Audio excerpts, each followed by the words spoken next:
राधे।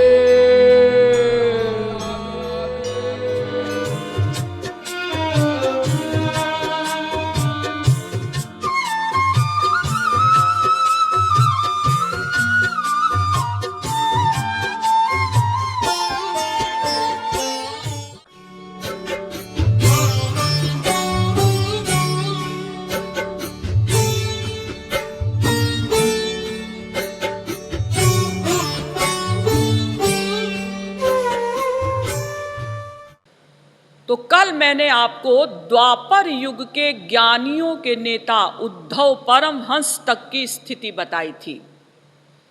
अब आइए वेदव्यास जी के पास।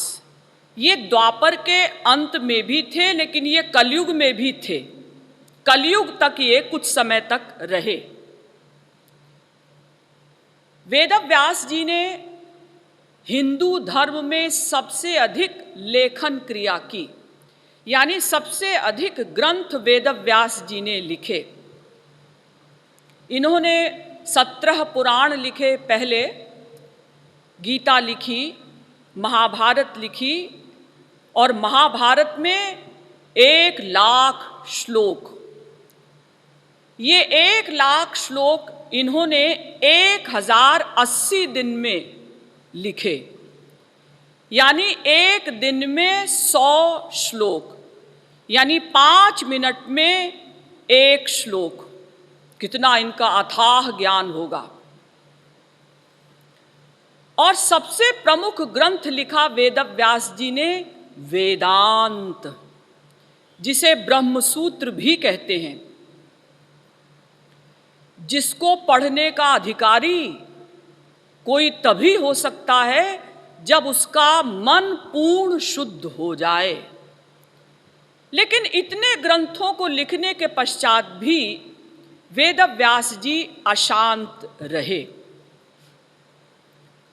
भागवत महात्म्य में लिखा है, वेदांत वेद सुस्नाते गीताया अपि कर्तरि परितापवति व्यासे मुह्यत्यज्ञान सागरे। भागवत महात्म्य 2 अध्याय का 73वां श्लोक। यानी वेदांत इन्होंने लिखा। वेद में भी ये परिपूर्ण थे। वेदों का व्यास किया इन्होंने और गीता लिखी, लेकिन उसके बाद भी मन अशांत रहा। तो वेदव्यास जी ने सोचा कि मेरा मन अशांत क्यों है।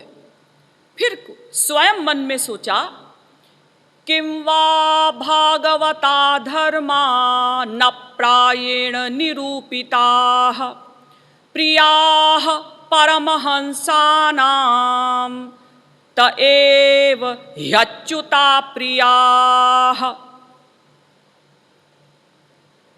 भागवत के पहले स्कंद के 4 अध्याय का 31वां श्लोक।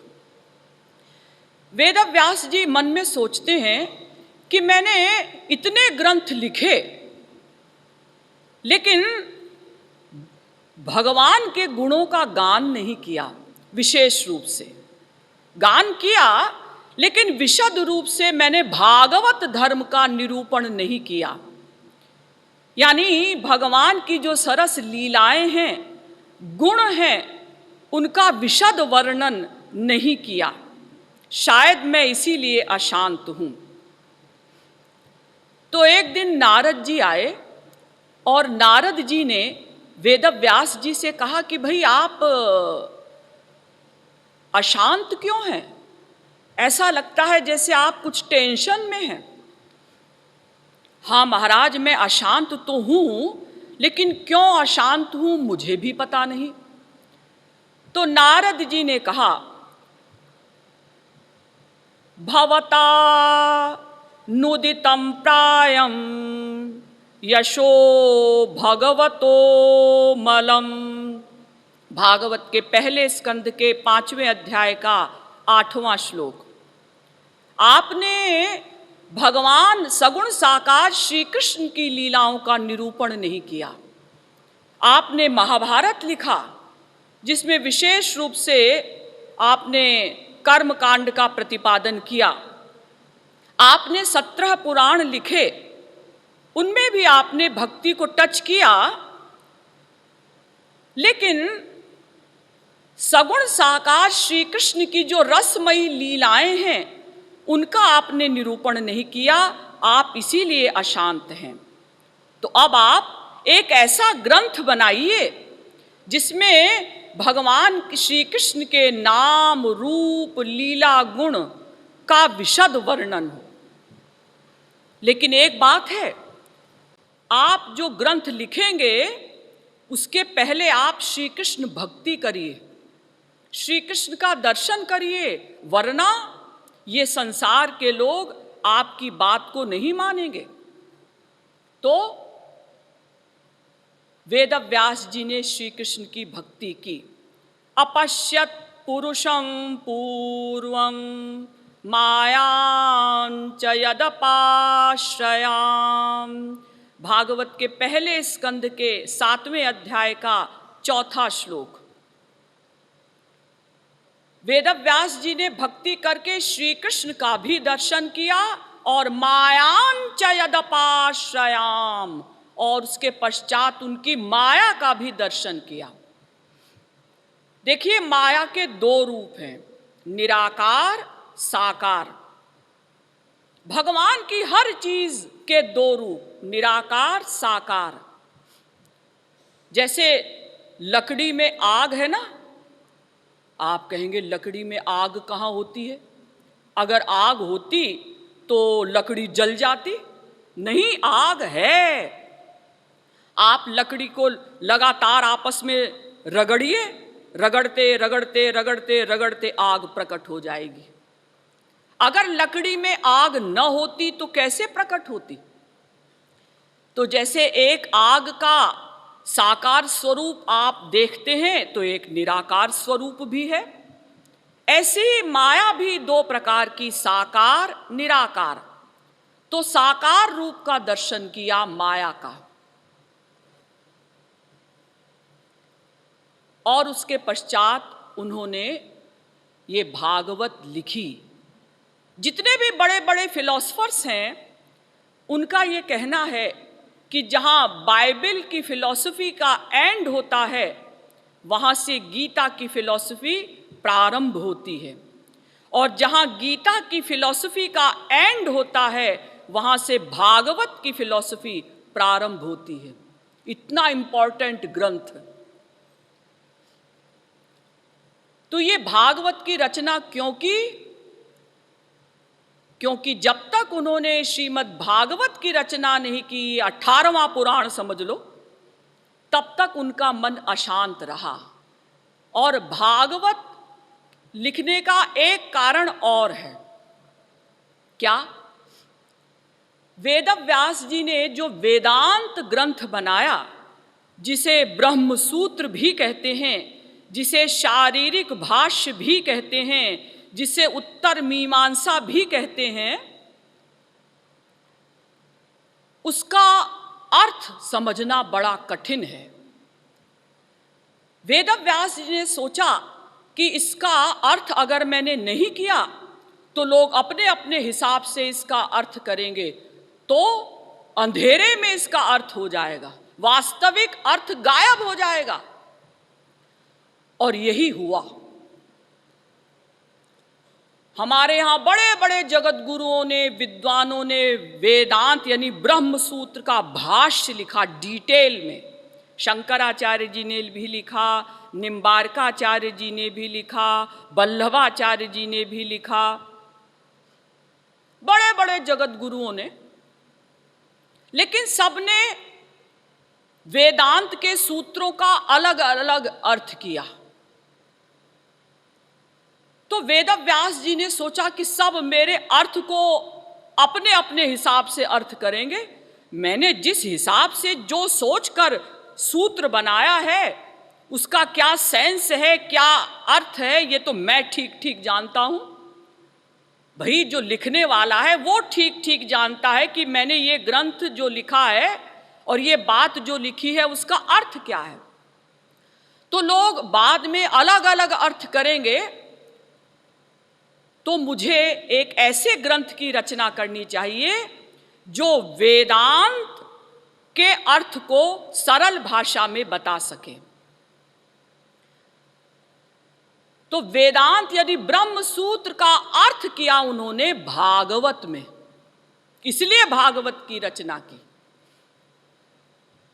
आप कहेंगे दीदी ये आप अपने मन से कह रही हैं या वेदव्यास जी ने स्वयं इस बात को कहा है कि भाई मैंने जो भागवत लिखी है उसका एक कारण ये भी है कि मैं वेदांत के अर्थ को सरल भाषा में भागवत में बता रहा हूं। नहीं नहीं, ये मैं अपने मन से नहीं कह रही हूं, ये वेदव्यास जी ने कहा है। कहाँ कहा है? अर्थोयम ब्रह्म सूत्राणाम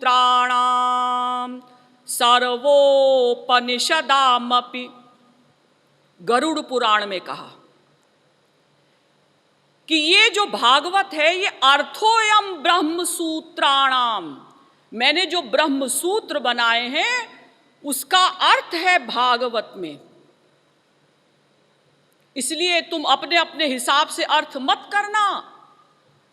देखिए, इसीलिए चैतन्य महाप्रभु ने वेदांत का भाष्य नहीं किया। हमारे श्री महाराज जी ने भी वेदांत पर भाष्य नहीं लिखा। हमारे श्री महाराज जी अनंत श्री विभूषित जगत गुरु श्री कृपालु जी महाराज, आप जानते हैं, उनको बहुत लोगों ने कहा, विद्वानों ने भी कहा, महाराज आप तो मूल जगत गुरु हैं, आपने वेदांत पर भाष्य नहीं लिखा। महाराज जी कहते हैं मैं वेदांत पर यानी ब्रह्म सूत्र पर भाष्य क्यों लिखूं? अरे जब जिसने वेदांत लिखा है उसी ने भागवत लिखी है, और वो लेखक कहता है कि मैंने वेदांत का अर्थ भागवत में लिख दिया है, तो फिर हम इसका भाष्य क्यों लिखें? तो देखिए, ब्रह्म सूत्र का अर्थ भी है भागवत में, और सर्वोपनिषदामपि, और समस्त वेदों का सार अर्थ भी भागवत में है। सर्ववेदेतिहासानां सारम सारम समुद्धृतम, भागवत में ही लिखा वेदव्यास जी ने। भागवत के पहले स्कंद के 3 अध्याय में वेदव्यास जी लिखते हैं कि सर्व वेदेतिहासानां सारम सारम समुद्धृतम, मैंने समस्त वेदों और इतिहास यानी महाभारत ग्रंथ का सार निकाल कर भागवत में लिख दिया है। इतना इंपॉर्टेंट ग्रंथ है ये भागवत। तो इस भागवत ग्रंथ में वेदव्यास जी क्या लिखते हैं? बिले बतोरुक्रम विक्रमान्ये न शृण्वतः कर्णपुटे नरस्य जिह्वा सती दारदुरिकेव सूत न चोपगायत्युर्गाय गाथाः भारः परं पट्टकिरीटजुष्टमप्युत्तमाङ्गं ननमेन्मुकुन्दं शावौ करौ नो कुरुतः सपर्यां हरेर्लसत्काञ्चन कङ्कणौ वा वरहायिते ते नयने नराणां लिङ्गानि विष्णोर्न निरीक्षतो ये पादौ नृणां तौ ध्रुमजन्म भाजौ क्षेत्राणि नानुव्रजतो हरेर्यौ जीवैच्छवो भागवताङ्घ्रिरेणुं न जातुमर्त्योऽभिलभेत यस्तु श्रीविष्णुपद्या मनुजस्तुलस्याः श्वसैच्छवो यस्तु न वेदगन्धम् तदश्मसारं हृदयं वतेदं यद्गृह्यमाणैर्हरिनामधेयैः न विक्रियेताथ यदा विकारो नेत्रे जलं गात्ररुहेषु हर्षः। भागवत के दूसरे स्कंध के तीसरे अध्याय का 20वां, 21वां, 22वां, 23वां एवं 24वां श्लोक। इसका अर्थ क्या है? इसका ठीक अनुवाद किया तुलसीदास जी ने रामायण में। उसके द्वारा आप इन श्लोकों का अर्थ समझिए। जिन हरि कथा सुनी नहीं काना, श्रवण रंध्र अहि भवन समाना। नयन ही संत दरस नहीं देखा, लोचन मोर पंख करि लेखा। ते सिर कटु तुम्बरि समतूला, जे न नमत हरि गुरु पदमूला। जिन हरि भगति हृदय नहीं आनी, जीवित शव समान तेई प्राणी। जो नहीं करई राम गुण गाना, जीह सुदादुर जीह समाना। कुलिश कठोर निठुर सोई छाती, सुनि हरि चरित न जो हर्षाती। यानी जिसका प्रत्येक इंद्रिय वर्ग, मन, बुद्धि श्री कृष्ण की सेवा में नहीं लगती, सगुण साकार का चिंतन नहीं करती, ऐसी इंद्रियां, ऐसा मन, ऐसी बुद्धि, ऐसी जीवात्मा को धिक्कार है।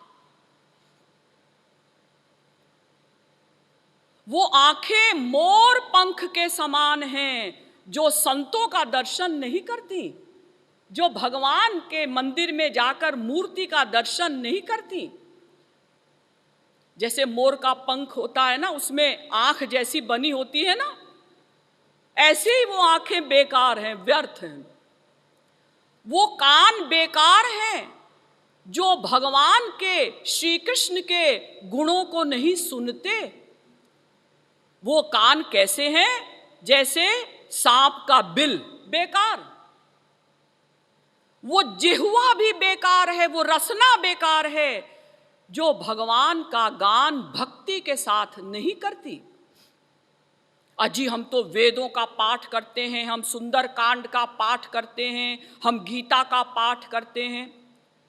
तुम किसी चीज का भी पाठ करो, अगर पाठ करते समय, भगवान का नाम लेते समय उनके प्रेम में आंसू नहीं आए, तो वो आपका पाठ करना दार दुरी के वसूत, मेंढक की टर टर टर के समान है। जैसे बरसात में मेंढक निकलते ना, टर टर करते हैं, ऐसे ही अगर कीर्तन करते हुए, अगर जाप करते हुए, पाठ करते हुए भगवान के प्रेम में आंसू नहीं आए, तो व्यर्थ है वो जाप, व्यर्थ है वो पाठ। ऐसा वेदव्यास जी भी कह रहे हैं और तुलसीदास जी भी कह रहे हैं। चैतन्य महाप्रभु भी कहते हैं, बहु जन्म करे यदि श्रवण कीर्तन, तभु न पाए कृष्ण पौदे प्रेम धन। बहुत जन्मों तक भी यदि तुम श्रवण कीर्तन करो, श्री कृष्ण का नाम लो, लेकिन हृदय से नहीं लोगे, रोकर नहीं पुकारोगे, तो प्रेम धन नहीं प्राप्त कर सकते। क्यों? क्योंकि भावग्राही जनार्दन, वो जनार्दन, वो भगवान भाव ग्रहण करते हैं, भाव देखते हैं। भाव ग्राह्य मनीडाख्यम भावा भाव करम शिवम।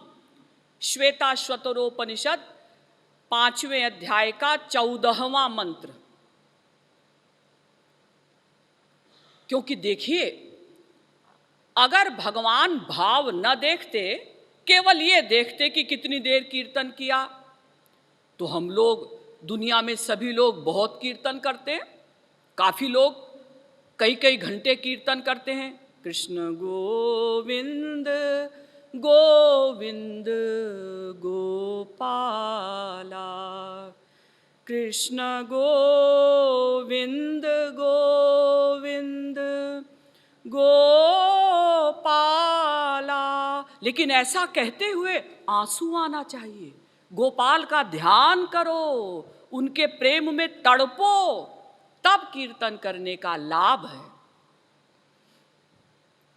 क्योंकि अगर भगवान केवल ये देखते कि भाई इसने क्या शब्द बोला, कौन सा नाम बोला, तब तो यशोदा जी को देखिए, इन्होंने तो श्री कृष्ण को कभी श्री कृष्ण कहा ही नहीं। सखाओं ने कभी श्री कृष्ण को श्री कृष्ण नहीं कहा। गोपियां श्री कृष्ण को श्री कृष्ण नहीं कहती थी, फिर क्या कहती थी? चौर जार शिखामणि। हे श्री कृष्ण, तुम चोरों के सरदार हो, तुम जारों के सरदार हो। यानी चोरी में भी टॉप करते हो, और जार माने कैरेक्टर लेस होने में भी तुम टॉप करते हो। गोपियां भगवान को कहती थी, ओ दारी के। दारी के माने जिसके दो बाप हों, तो गाली है। इस हिसाब से तो गोपियों को नरक मिलना चाहिए था, किंतु ऐसा नहीं हुआ। इन गोपियों की चरण धूलि तो ब्रह्मा जी शंकर जी भी चाहते हैं। अर्थात भगवान प्रेम देखते हैं, भाव देखते हैं, शब्द नहीं देखते।